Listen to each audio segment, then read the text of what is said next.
Let's talk a little bit about early romantic music. We're going to be in Romanticism for a little while, and this week we're just going to look at three ideas associated with romantic music and three composers who exemplify these ideals. So we're going to start with a few remarks about classical music, but then we're going to move on to this gentleman, Ludwig van Beethoven, who is familiar to most people, even if you don't know much about classical music. So what exactly is classical music? We tend to use the term fairly loosely just to represent any kind of or orchestral kind of music, right? Anything serious and instrumental we call classical. We have classical music stations, that sort of thing.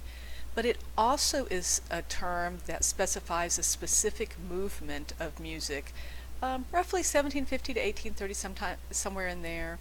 And it's actually a subgenre of the long Romanticism movement. So when I'm talking about classical music, I mean that specific time period, that specific movement.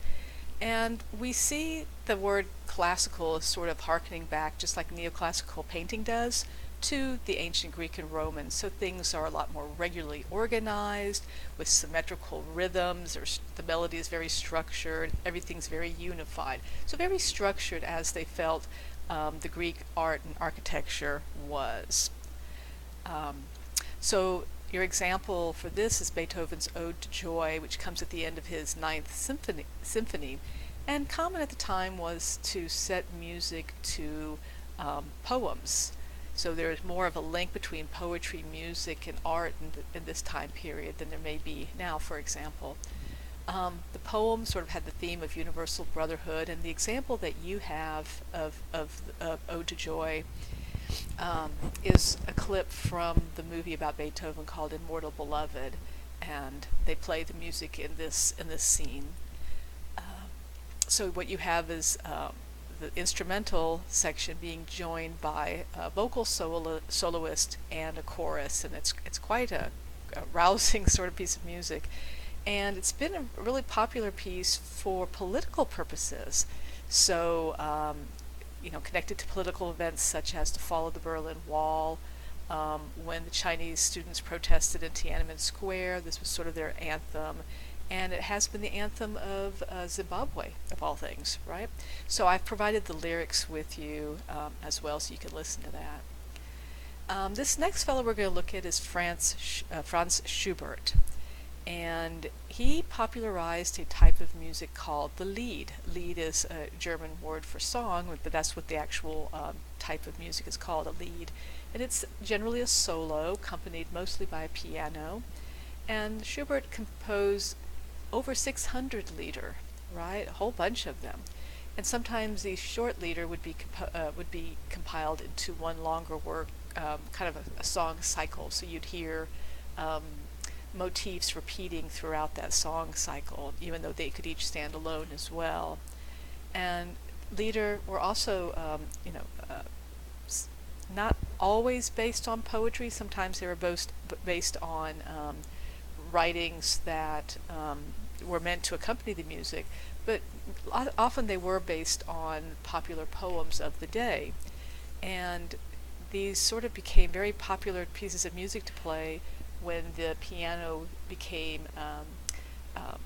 of a price and a quality that could be produced and marketed to middle and upper class homes. So people were able to play these songs and sing them at home as entertainment.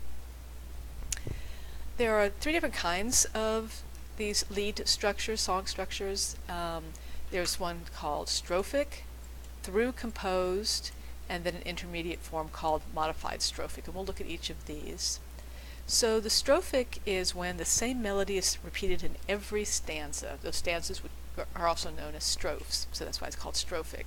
So examples of this kind of music where the melody is a constant in every stanza are like Christmas carols or other kind of carols, church hymns, folk tunes, popular folk music, and all of the stanzas are sung to the same tune. A through composed song would be a whole piece of music without stanzas being repeated. So you might have some motifs showing up again and again, but the whole stanza or whole sections wouldn't be repeated in a refrain kind of thing as we're familiar with. And what the author is trying to do is to have the music sort of imitate the words, just like we saw back in word painting in the Renaissance. Kind of a middle ground was called a modified strophe, where you do have the same melody maybe repeated for a few stanzas, and then you'd have other pieces of music incorporated where it's needed to make the effect that the composer wants, and then going back to that same melody. So it's kind of a combination of the two. Your example will be Schubert's Erlkönig, which can be translated as Elf King, and it's based on, again, a poem written by Goethe, and based on the legend that whoever touched by the Erlkönig, or the Elf King, must die. And you'll see again, I've provided you one where the words are in English on the screen so you can follow along. And this was composed when Schubert was only 18, and it wound up being a very popular piece of his, and was one of the most popular songs of the entire 19th century. A lot of people bought the sheet music and sang it at home. And what you can see here is what's common throughout this piece, where the sound tries to imitate what's going on in the poem. This is the first couple of measures, and you see this repetition going through. This was meant to represent hoofbeats, so you see that kind of thing in the music.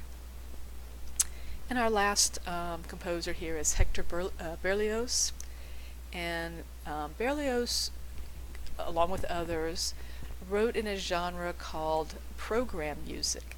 And what program music was is music that had a program to go along with it. In other words, there was instrumental music based on maybe a literary theme, or they were trying to evoke some kind of pictures or scenes, kind of a personal storytelling. But there would be explanatory notes to help you not just imagine what the music means to you, but to follow what the composer meant it to be. So sometimes the subject's given, like in Berlioz's King Lear, which is based on a play by Shakespeare. Sometimes they're just about the mood of a piece, such as Clara Schumann's piece called Fleeting Pieces, right? Just like things you think of autumn or the seasons floating by very quickly. You're going to hear a selection from Berlioz's Symphonie Fantastique. His introductory note I've got here for you. He imagines a young musician who is sort of in love and with someone who can't obtain, and he creates what we call a musical idea. So it's called an idea fixe, where the same kind of motif comes up again and again and again throughout the piece.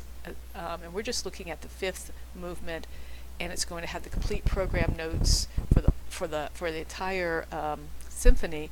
But then specifically, you're looking at the fifth movement.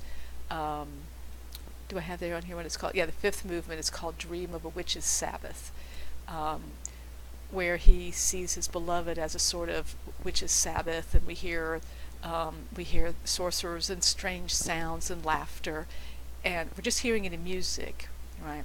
So he tells us what we're supposed to be experiencing as we go through. That's what program music did. All right? So that's all we need for this particular time period.